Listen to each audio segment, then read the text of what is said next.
కొత్త పెన్షన్ల మంజూరుపై ఏపీ ప్రభుత్వం కీలక ప్రకటన చేసింది. పెండింగ్ లో ఉన్న వారికి కొత్తగా పెన్షన్లకు ఆమోదం తెలిపింది. డిసెంబర్ 1వ తేదీ నుంచి ఈ కొత్త పెన్షన్లు పంపిణీ చేయనున్నారు.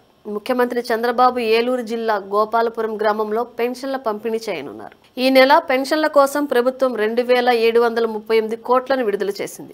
ఇదే సమయంలో పెన్షన్ల పంపిణీ గురించి సచివాలయ సిబ్బందికి మార్గదర్శకాలు జారీ అయ్యాయి. అధికారంలోకి వచ్చిన నాటి నుంచి ఏపీ ప్రభుత్వం 4,000 రూపాయల పెన్షన్ అందిస్తోంది. ఎన్టీఆర్ భరోసా పెన్షన్ పథకం కింద 8,190 మంది లబ్ధిదారులకు కొత్తగా పెన్షన్లు మంజూరు చేసినట్లు మంత్రి కొండపల్లి శ్రీనివాస్ తెలిపారు. ఇందుకోసం 3.5 కోట్లు అదనంగా ఖర్చు చేస్తున్నట్లు వెల్లడించారు. ఈ ఆర్థిక సంవత్సరంలో ఇప్పటి వరకు 21,280 కోట్ల పెన్షన్ల కింద లబ్ధిదారులకు అందజేశామన్నారు.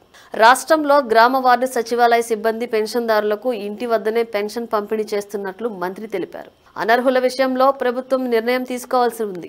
గతంలో దివ్యాంగుల కేటగిరీలో బోగస్ సదరం ధృవీకరణ పత్రాలు జారీ చేశారు. కూటమి ప్రభుత్వం కొత్త పింఛన్ల మంజూరుకు ముందే వాటిని రీఅసెస్మెంట్ ప్రక్రియను చేపట్టింది. కొత్త దరఖాస్తుదారుల నుంచి వచ్చిన అప్లికేషన్లను పరిశీలించిన సిబ్బంది అధికారులకు నివేదిక ఇచ్చారు.